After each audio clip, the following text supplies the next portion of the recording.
रामू काका एक विनम्र व्यक्ति थे जो शर्मा परिवार की सेवा में वर्षों बिताने से थक चुके थे।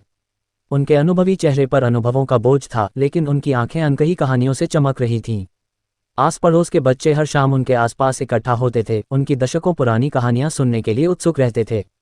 एक शाम जैसे ही सूरज ढल गया, उसने अपनी कहानी शुरू की। उसकी आवाज़ नर्म लेकिन प्रभावशाली हवा में गूंज उठी। कई साल पहले पहाड़ियों के बीच बसे एक छोटे से गांव में रवि नाम का एक युवा लड़का रहता था।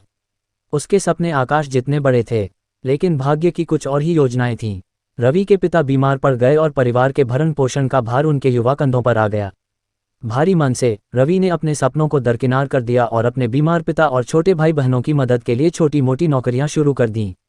साल बीतते गए और रवि शर्मा परिवार में रामू काका के नाम से जाना जाने लगा, जहां उन्होंने अथक परिश्रम किया। उनके समर्पण और अटूट प्रतिबद्धता ने उन्हें परिवार से सम्मान और प्यार दिलाया। लेकिन जिंदगी के पास उसे आश्चर्यचकित करने का एक तरीका था। एक दिन बाजार में एक बुजुर्ग व्यक्ति की रामू काका से बातचीत हुई।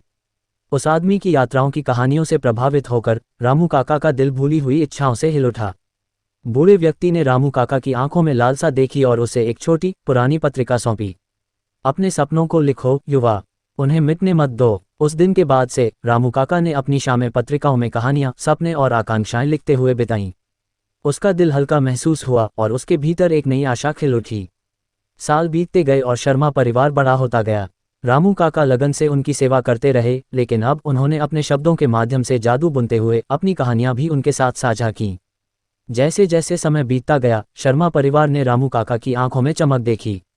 उन्होंने उसे उसके लंबे समय से भूले हुए सपनों को आगे बढ़ाने के लिए प्रोत्साहित किया। उनके समर्थन और अपने अटूट दृढ़ संकल्प के साथ रामू काका एक नई यात्रा पर निकल पड़े। उन्होंने अपनी कहानियों का संग्रह प्रकाशित किया, जिससे दूर दूर के पाठक मंत्रमुग्ध हो गए। उनकी कहानियां दिलों को छूती थीं, गर्मजोशी और खुशी फैलाती थीं। रामू काका का नाम प्रेरणा का पर्याय बन गया, जिसने दिखाया कि सपने चाहे कितने भी टल जाएं, फिर भी फल फूल सकते हैं। और इसलिए वह विनम्र सेवक जिसने एक बार अपने परिवार की खातिर अपनी आकांक्षाओं को अलग रख दिया था, कई लोगों के लिए आशा की किरण बन गया और यह साबित कर दिया कि किसी के सपनों का पीछा करने में कभी देर नहीं होती है। जैसे ही रामू काका ने अपनी कहानी खत्म की, बच्चे आश्चर्य से उनकी ओर देखने लगे। उनकी आंखों में संतुष्टि की चमक थी, ये जानकर कि उनकी अपनी जीवन कहानी उनके द्वारा साझा की गई दंतकथाओं में बुनी गई थी, जो आने वाली पीढ़ियों को प्रेरित कर रही